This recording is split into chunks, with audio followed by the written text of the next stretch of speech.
vai adorar o Senhor está presente. Ela vai adorar o Senhor enquanto a nossa irmã adora a Deus. Nós vamos também adorar a Deus com os nossos dízimos e ofertas para a obra do Senhor. Amém? Vamos falar de Deus com o Senhor. Estou feliz de estar com os irmãos mais um dia, aprendendo mais da parte de Deus, né, irmãos? Vamos louvar a Deus comigo bem antigo.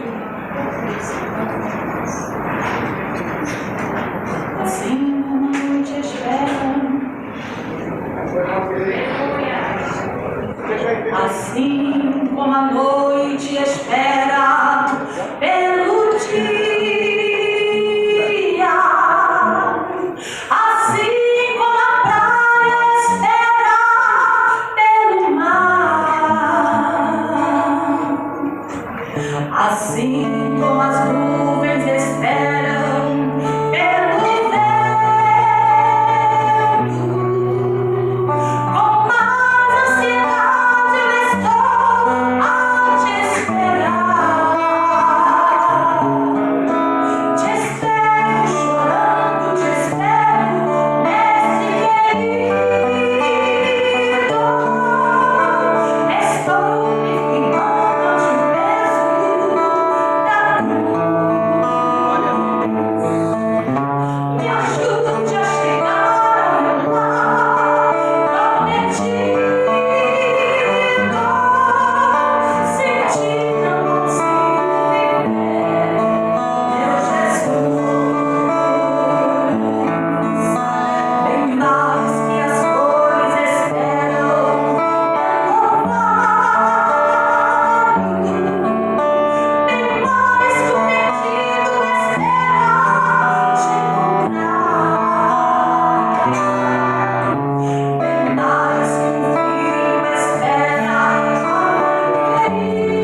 Amém. Sem Ele nada podemos fazer. Vamos lutar para a gente chegar no céu. É como já foi dito aqui, através de muito esforço, chegaremos lá. Vamos agora para a segunda parte. Nosso irmão vai nos trazer.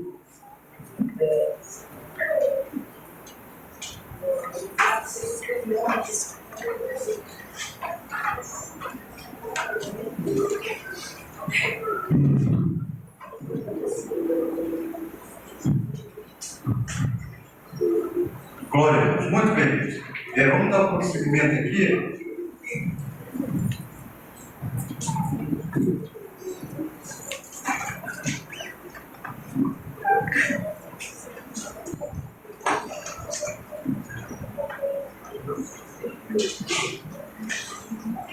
No assunto que a gente está meditando, a igreja de Colossos estava obtendo resultados, pois havia recebido a palavra de bom grado e estava frutificando. Colossenses, no capítulo 1, no versículos 5 e 6. Colossenses, capítulo 1, versículos 5 e 6. Está escrito assim: que já chegou em vós, como também está em todo mundo, e já vai frutificando, como também entre vós, desde o dia que ouviste e conheceste a graça de Deus em verdade. Então essa igreja, ela estava, o Evangelho chegou ali, a palavra da verdade, e quando o Evangelho chegou ali, aquela igreja ela começou a evangelizar, a trabalhar, e São Paulo faz um elogio aqui no versículo 6, quando ele diz: por causa da esperança que vos está reservada nos céus, da qual já antes ouviste pela palavra da verdade do Evangelho. Então eles ouviram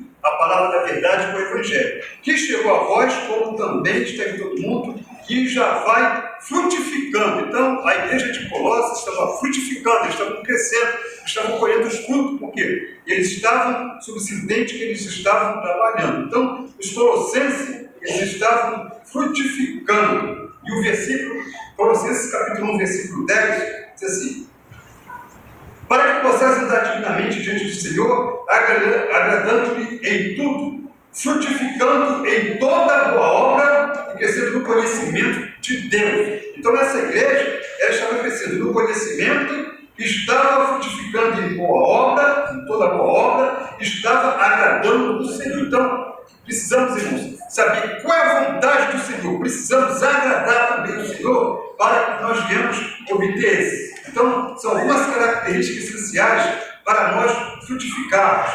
Precisamos pedir a Deus que a nossa semente, ao ser semeada, ela caia em boa terra. Precisamos orar primeiro: Senhor, nós vamos sair para semear, nós estamos nessa grande obra, mas, Senhor, nos dá terra boa, nos dá terra fértil, para que a semente caia em boa terra, nós devemos obter êxito. Então, no capítulo, Mateus, no capítulo 13, o versículo 8, está escrito assim: e a outra caiu em boa terra e deu fruto, a 1, a 100, outra a 60 e a outra a 30. Que nessa noite, essa semente nossa possa cair nessa boa terra, irmãos, e a igreja produzir aqui, glória a Deus, né? Produzir frutos, 1 a 100, outro a 60 e a outro a 30.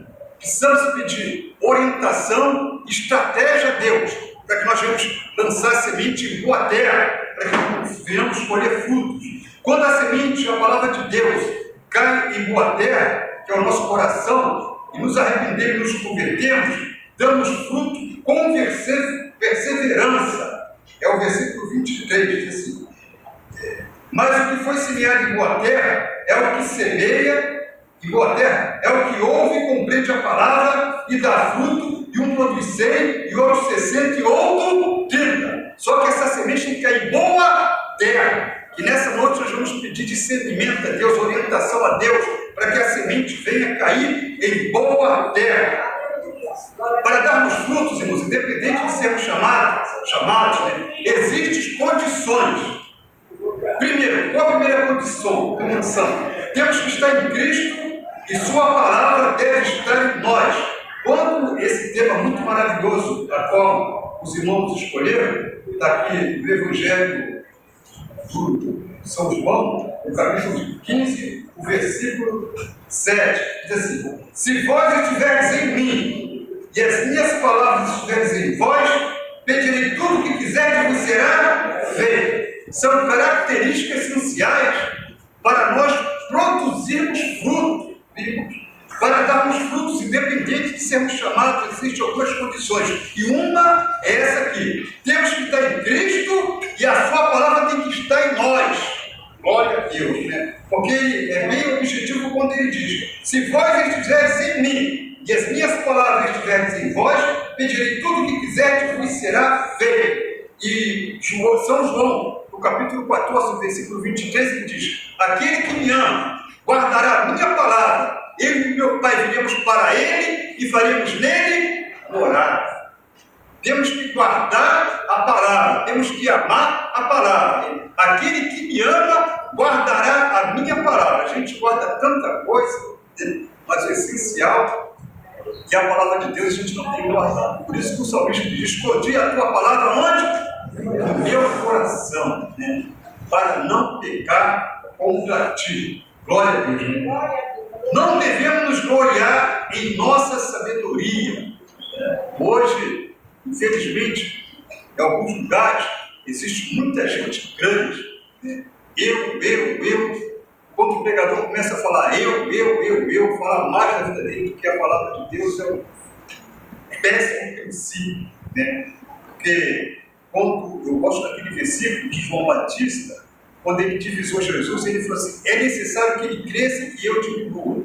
Nós temos que entender que nós somos pequenos, o nosso Deus é um Deus grande. Nós temos que nos apequenar diante dele para darmos fruto, para frutificarmos. Nós temos que reconhecer a nossa pequenez. O profeta Jeremias, no capítulo 9, versículo 23 e 24, ele diz: não glorie o sábio na sua sabedoria, não glorie o rico na sua riqueza, nem o forte na sua força, mas aquele que gloriar, glorie nisso, ele conhecer e saber que eu sou o Senhor, que faço benefício, juízo e justiça a todos os moradores da terra. Então, se nós não reconhecermos que o Senhor, que é o dono de tudo, Ele que faz tudo, sem Ele nada, sem mim nada poderíamos fazer, o problema todo que às vezes, isso é a nossa natureza mesmo. Pegar essa natureza decaída, levar para a oração, levar para a cruz de Cristo. São Paulo diz, Gálatas 2:20, já estou crucificado com Cristo, não vivo mais eu, mas Cristo vive em mim. A soberba, ela procede a ruína. E às vezes Deus começa com o seu ministério, começa com a sua igreja, começa comigo. E aqui dentro vai crescendo em mim. Vai crescendo alguém. Vai crescendo alguém. Vai crescendo alguém. E aí é que mora o perigo. Aí é que eu tenho o Senhor misericórdia. Me ajuda. A honra é tua. Até o irmão pegou muito bem lá comigo sobre o vinho. Não se pode colocar vinho novo em odres velhos, porque aquele vinho novo, fermentado, ele entra lá, se o odre velho, ele vai estourar o odre. E a gente fazendo uma alusão a muito crente, né, que ele não consegue ainda receber a presença, ó glória. Ele receber o essencial de Deus, porque se entrar nele, ele vai estourar. É verdade. O óleo dele ainda está velho, precisa tirar aquelas requisitas, aquelas cosporas, precisa tirar aquela sujeira, aquela impureza do tudinho, porque se entrar ali, vai chorar. Por isso que muito crente mesmo, ele não recebe muito de Deus, porque se entrar dentro dele, um óleo velho, vai fermentar, vai estourar ele. Irmão, tem que primeiro limpar o óleo, não se pode colocar remendo de pano velho, de novo, né? Então é isso às vezes que acontece. Mas eu peço, mas tem alguma coisa aí dentro aí. se trair o tesouro, derrubar o vaso de barro e o vaso de tesouro de ouro. Se trair, se ele botar o ouro aí, o negócio, por isso que ele segura. E vai ver no momento certo, ele dá a bênção para você. É bem diferente. Às vezes a gente está preparado. Hein?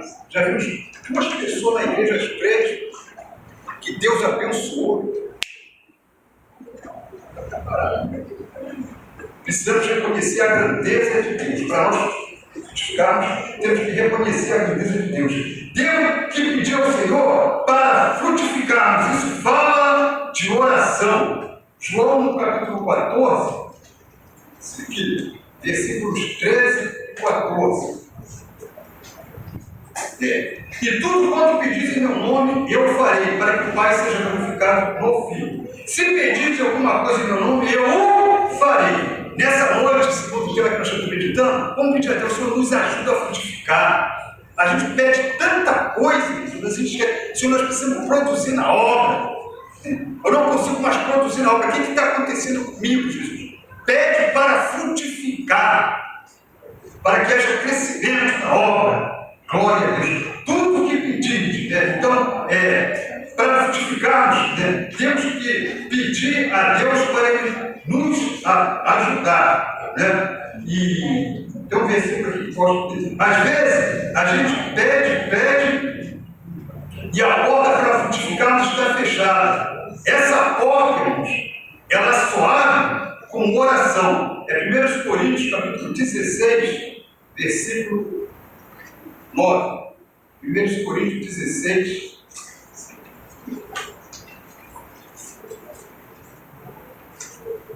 versículo 9. Glória a Deus. Porque uma porta grande eficaz se me abriu, e há muitos o quê? Adversários. Às vezes Deus abre a porta, o Senhor abre a porta da igreja, o Senhor abre a porta espiritual, o Senhor tem misericórdia, envia, abre a porta, mas o adversário está lá. Uma vez a irmã, na empresa disse, irmão, eu ouvia quantas pessoas queriam entrar, e eu vi um camarada de preto na porta da congregação. Vocês têm que orar mais. Deus quer enviar. Só que estava de preto, mas de repente também, quando a gente começou a orar, eu vi quando aparecia ela, né, um homem, né, uma espada assim, inflamada assim, expulsava, ele ficava na porta da congregação. A porta está aberta, São Paulo entendeu isso. Uma porta grande eficaz se me abriu. A porta está aberta. Só que há muitos adversários. Se abre a porta para nós obtermos vitória, abre a porta para nós justificarmos, abre a porta para que Deus possa adentrar. Isso tudo através da oração. Porque às vezes a pessoa, eu vou plantar aqui, deixa eu plantar, tem que ter paciência. Né? Quem vai plantar, ele seja paciente, ele tem paciência, ele planta lá, ele está vigiando, poda lá, tem que estar cuidando, porque senão o inimigo, ele entra na lavoura. Uma porta grande e eficaz se me abriu.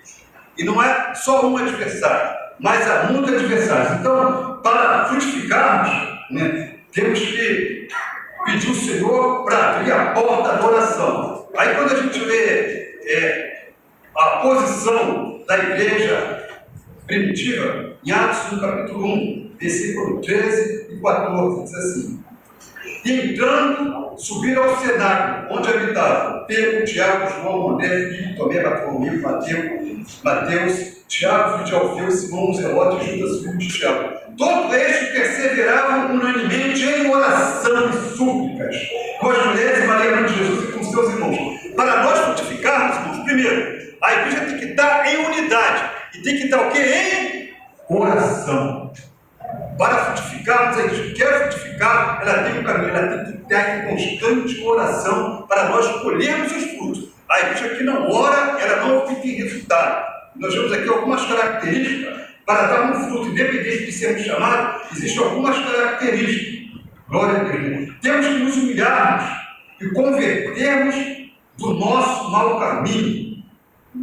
Aquele versículo 2 Coríntios 7,14: se o meu povo se chama pelo meu nome, se humilhar, orar, se converter do seu mau caminho, eu ouvirei do céu. A terra ali é referente à terra. A terra está vivendo. Só que o povo tinha que se humilhar para colher, senão eles não se converter do seu mau caminho, senão eles não haveriam de obter eles. Ou seja, tem que ter humildade. Temos que humilhar-nos e convertermos dos nossos maus caminhos. Tiago, capítulo 4, versículo 10.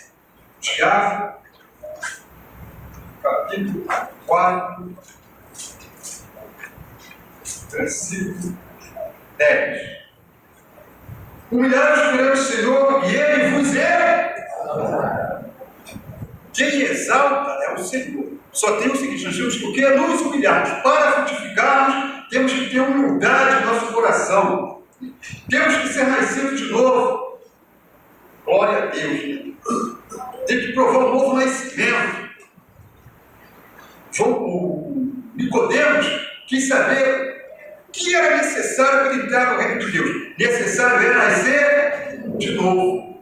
Isso. Tito, no capítulo 3, versículo 5, ele fala sobre essa renovação e regeneração.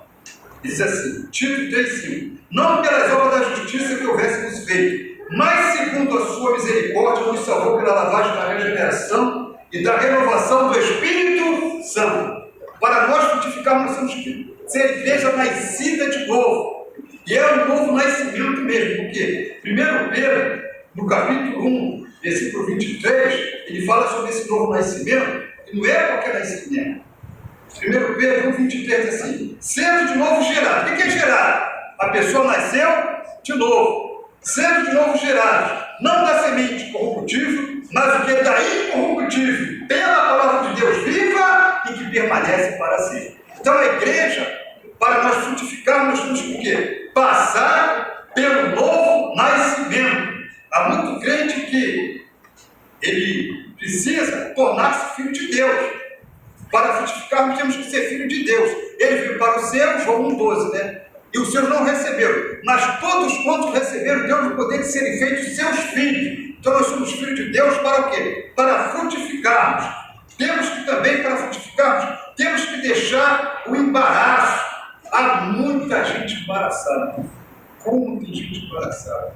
Nesse dia que a gente está atravessando aí, como tem gente embaraçada com as coisas dessa gente. Já era a preocupação de São Paulo lá anteriormente. Então, para frutificarmos, temos que deixar o embaraço. Já viu? Esse irmão está todo embaraçado, irmão embaraçado.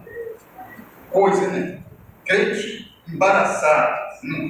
E Hebreus capítulo 12, versículo 1 diz assim: portanto, nós também, pois que estamos rodeados de uma tão grande nuvem de testemunha, deixemos o quê? Todo o embaraço e o pecado que de tão perto nos rodeia, e corramos com paciência a carreira que nos está proposta. Há crentes que eles não conseguem mais frutificar. Era uma bênção na presença de Deus, mas eles estão embaraçados com as coisas dessa vida. Eles não conseguem mais produzir, eles não conseguem frutificar. Eles não estão mais firmados em Cristo, mas estão ali, como diz o texto, embaraçados com as coisas dessa vida. E segundo Timóteo, capítulo 2, versículo 4. Segundo Timóteo, capítulo 2, versículo 4. Ninguém que milita se embaraça com o negócio dessa vida, a fim de agradar aquele que o alistou para a guerra. Ninguém que milita se embaraça com o quê? Com o negócio desta vida. Mas se você está vendo que o negócio vai te embaraçar, sai fora. Não entra nesse embaraço aí não, porque tem pessoas crentes que entram no embaraço e depois que eles saem, quando eles não perdem a vida, viu? Quando eles não perdem a vida, está embaraçado com as coisas dessa vida, né? E a vida está difícil. Então, crente que não consegue produzir, estão embaraçados com as coisas dessa vida. Por isso que São Paulo diz aqui: temos que avançar para alcançar o alvo. É Filipenses capítulo 3, versículo 13 e 14. Não que o haja alcançado, mas uma coisa fácil é que, esquecendo das coisas que atrás fica e avançando para a que estão diante de mim, eu prossigo para o alvo, pelo prêmio da soberana vocação de Deus em Cristo Jesus. Que nessa noite haja um alvo no nosso coração, no meu coração. Esse ano nós temos que frutificar. Eu tenho que plantar, mas eu tenho que colher, eu tenho que me ver na sede, na congregação, na escola dominical, na mocidade, nos adolescentes, nos obreiros. Nós temos um alvo e temos que alcançá-lo através da oração, através de estar firmado, ligado em Cristo. Se nós não estivermos ligados em Cristo, não iremos obter vitória. Às vezes semeamos muito e colhemos pouco, ou às vezes nada. Por quê? Estamos priorizando o nosso próprio interesse, desprezando a obra de Deus. Lá no livro de Ageu, no capítulo 1, versículo 4 a 8. Livro do profeta Ageu, capítulo 1, versículo 4 a 8. O que aconteceu? Israel havia retornado do cativeiro e eles vêm com um objetivo. Qual o objetivo? Construir um templo. Só que quando eles chegam em Israel, em Jerusalém, eles não construíram o templo. Eles começaram, depois eles pararam. Eles pararam de construir. E eles agora estavam o quê? Priorizando o seu próprio interesse. Construindo as suas casas estucadas. Cada um tratando do seu próprio negócio. Só que o templo ficou inacabado. Aí diz aqui: é para vós templo de habitar nas vossas casas estucadas. Esta casa há de ficar deserta. Por quê? E eles estavam plantando, mas não estavam colhendo. Estavam semeando muito, mas estavam colhendo pouco. Por quê? A igreja ficou vazia. E desculpa aí, às vezes a gente olha assim: cadê os crentes? A gente chega na congregação: meu Deus, cadê os crentes? Chega na congregação: cadê os crentes? A casa ficou deserta. Cada um de si. Vou tratar do meu negócio aqui, vou tratar do meu negócio aqui, meu negócio aqui, as contas estão tudo igual. Está tudo certinho, mas quer mais. Quer mais. A gente está sempre querendo mais. A gente esquece de buscar o Senhor. Por isso que ele diz: mas buscar primeiro que o reino de Deus e a sua e todas as coisas. Então eles começavam a trabalhar, começavam a semear, não colhiam nada, porque estavam priorizando o seu próprio interesse, estavam colocando dinheiro no saquetel furado. Por quê? Desprezaram o tempo, priorizaram o seu próprio interesse. O que Deus fez? Não mandou chuva. Se não houver chuva, às vezes a gente reclama: que chuva é essa? Essa chuva não passa. Mas a chuva, inclusive, é boa para regar a terra. Se não houver chuva, como vai haver o plantio? Somente quem trabalha no campo. Isso. Então, o que Deus cerrou o céu? Eles trabalhavam no tempo do profeta Ageu. É para vós tempo de habitar nas vossas casas ficadas, e esta casa de ficar deserta. Porque você vai priorizando os seus interesses. Plantavam e não colhiam, esforçavam, porque a casa estava deserta. Aí o profeta Ageu levanta, traz a profecia para ele: eles aplicai o vosso coração, o vosso caminho. Assim diz o Senhor. Eles tinham que aplicar, o coração deles estava longe da obra. E às vezes o nosso coração está longe da obra, irmão. A gente está aqui, mas o nosso coração, o pastor fala, outro fala, o irmão vem e prega, mas o coração está longe. Por isso que a Bíblia diz: sobre tudo que se deve guardar, guarda o teu coração. Filho meu, dai-me o teu coração. Eis que estou à porta do teu coração e bato. Então o coração do povo estava longe. De aplicar o vosso coração, o vosso caminho. Aí quando eles tomarem essa posição: não, vamos acertar a casa do Senhor. A obra ficou parada 16 anos. Aí no período de 16 anos eles construíram. Aí Deus começou a abençoar novamente. É isso, filho. A gente tem que priorizar primeiro o reino de Deus. O reino de Deus, às vezes semeamos e não colhemos nada. Porque o nosso coração não estamos aplicando na obra de Deus. Estamos tratando do nosso próprio interesse. Então, houve uma época, semeava muito, mas colhia um pouco, porque o coração estava longe da obra, estavam priorizando os seus interesses, estavam priorizando os seus próprios interesses. Às vezes semeamos muito, colhemos um pouco, ou às vezes nada. Por quê? Se formos desobedientes ao Senhor e à sua palavra, não obteremos êxito na nossa colheita. Vamos ver aqui Deuteronômio, aquele capítulo 28.